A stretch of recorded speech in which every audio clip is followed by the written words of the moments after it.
The announcement came immediately after the Christmas ham was placed at the center of the table. My mother had just finished slicing it, her smile tight and practiced, the way it always was during family gatherings.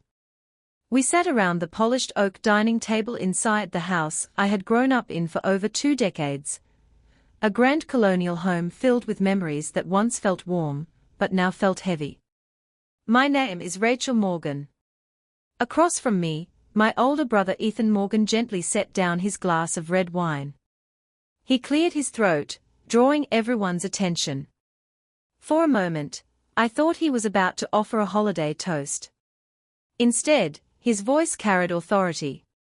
"Rachel, we need to talk about your living situation." I paused, knife hovering over my plate. I'd learned to eat slowly at family dinners. It gave me time to think before responding. "What about it?" I asked.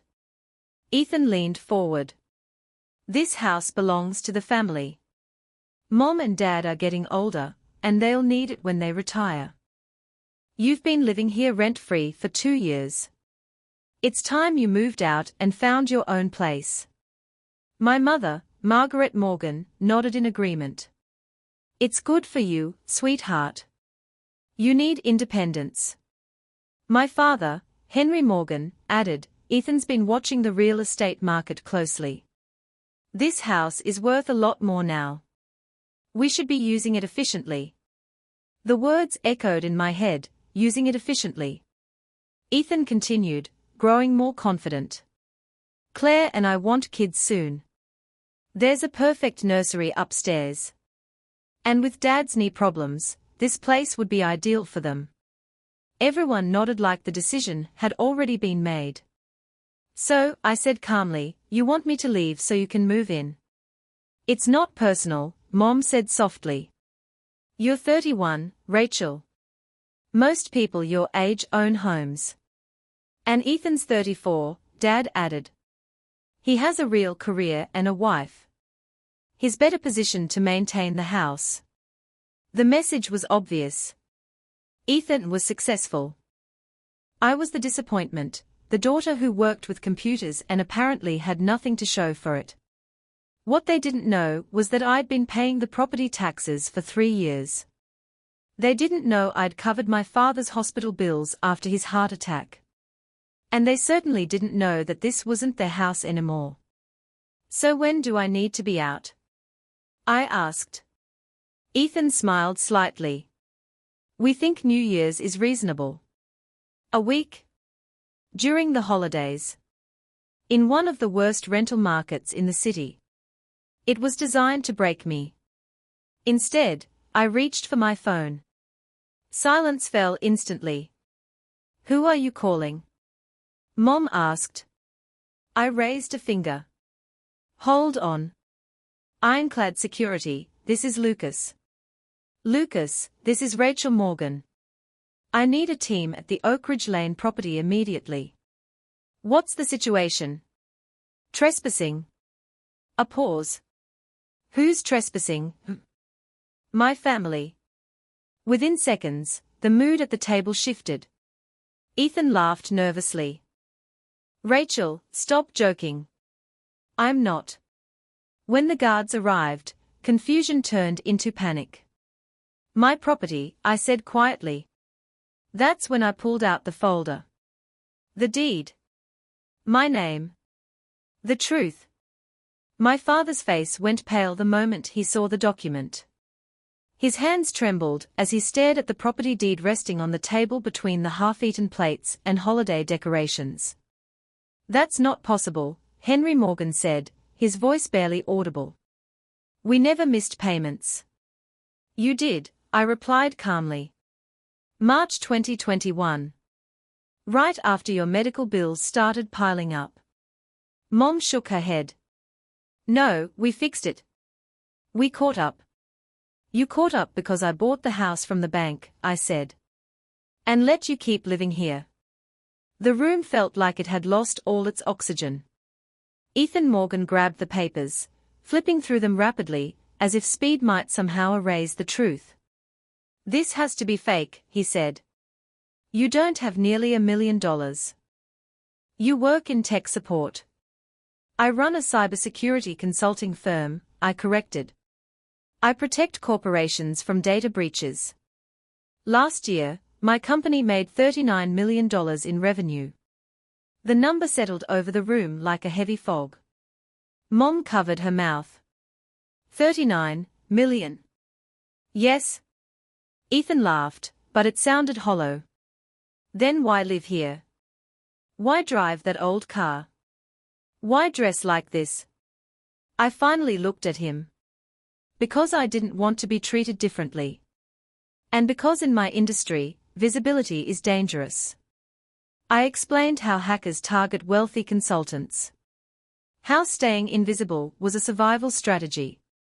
How I kept my success quiet, not just from the world, but from my own family. While I built a thriving company, they struggled. And instead of humiliating them, I helped quietly. I paid medical bills anonymously.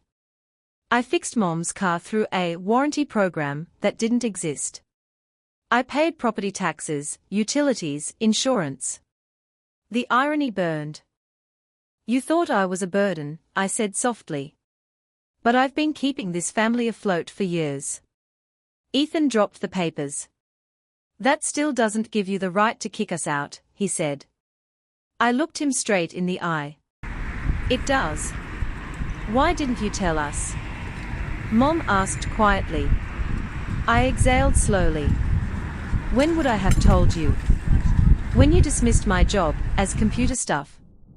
When Ethan joked about me being the family geek. When you assumed I lived here because I couldn't afford anything else. Every attempt I made to talk about finances ended the same way, you shut me down. You told me not to worry. That you had everything under control. But you didn't. I stayed silent because silence was easier. My business started accidentally. A vulnerability discovered. A system saved. One client turned into 5, then 20. Within 18 months, I was hiring experts and turning down work. Cybersecurity isn't glamorous. It's quiet, invisible, but essential. And the better you are, the more dangerous attention becomes. So I lived small. I let you underestimate me. And I watched as you respected Ethan more, not because he earned it, but because he fit your idea of success. That wasn't fair, Dad said. No, I agreed. It wasn't. I wasn't hiding money. I was hiding from disappointment. From resentment. From moments like this. But hearing you plan my eviction, out of my own house, made something clear. Silence had a cost. And I'd paid it long enough. The doorbell rang exactly 20 minutes later. That'll be security, I said, standing up. 3 uniformed guards stepped inside. Their presence changed everything. Ethan straightened his shoulders. This is ridiculous. Mr. Morgan, the lead guard said calmly, you're trespassing on private property. Dad looked stunned.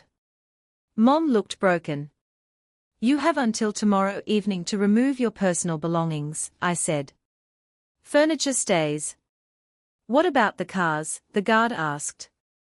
The BMW and Mercedes go. The Honda stays. They argued. They pleaded. I didn't budge. Boundaries aren't cruelty. They are clarity. That night, I watched from upstairs as they packed their lives into suitcases. And for the first time, I felt free. The house felt unfamiliar the next morning. Not empty, but lighter, as if something heavy had finally been lifted from the walls. I walked through the living room slowly, past framed family photos that suddenly felt like artifacts from another life. For the first time in years, the silence didn't feel tense. It felt earned. That evening, my phone rang. It was my mother. Rachel, Margaret Morgan said quietly. We are staying at Ethan's apartment for now. But, we need to talk. I'm listening, I replied. There was a long pause before she spoke again. I've been thinking about what you said last night. About us not asking. About not really knowing your life. I stayed silent. I think you were right, she said. We were so focused on what success was supposed to look like that we missed what yours actually looked like. It wasn't a full apology. But coming from her, it was close. You thought I was failing, I said gently. While I was keeping everything afloat. The medical bills, she whispered. The house payments. That was you, wasn't it? Yes. All of it. Her voice cracked. Why didn't you tell us? Because every time I tried to help, you shut me down. You told me not to worry. You made it clear my input wasn't wanted. We thought we were protecting you, she said. From what? I asked. From the truth. From letting me actually be part of this family. Silence filled the line. We were wrong, she finally admitted. About a lot of things. That admission mattered more than she probably realized. I didn't do any of this to embarrass you, I said. I did it because I was tired of being treated like the family failure when I wasn't. I understand that now, she said softly. Good, I replied. Because things can't go back to how they were. Another pause. What happens now? That depends, I said. On honesty. On boundaries. And on whether we can finally see each other clearly. For the first time, it felt possible. Over the next few weeks, we talked, really talked. Not the polite surface conversations we'd mastered over the years, but difficult ones about money, assumptions, resentment, and control. Conversations we should have had long ago. Ethan Morgan struggled the most. His identity had been built on being the successful one, the responsible son, the financial authority. Learning that I'd been quietly supporting the family while he lectured me about independence was a blow his ego didn't recover from easily. At my suggestion, we started seeing a family therapist who specialized in wealth-related conflicts. It turned out money didn't just change lifestyles, it changed power dynamics. And none of us had known how to handle that shift. 6 months later, Mom and Dad moved back into the house. Not as owners. As tenants. Paying fair market rent. It was their idea. Dad said he needed to feel like he was contributing instead of accepting charity. I respected that. Clear boundaries made everything healthier. Ethan and his wife Claire bought a smaller home than they'd originally wanted, but one they could actually afford. Over time, something unexpected happened. Ethan began referring clients to my cybersecurity firm, and I started using his financial planning services for my business. For the first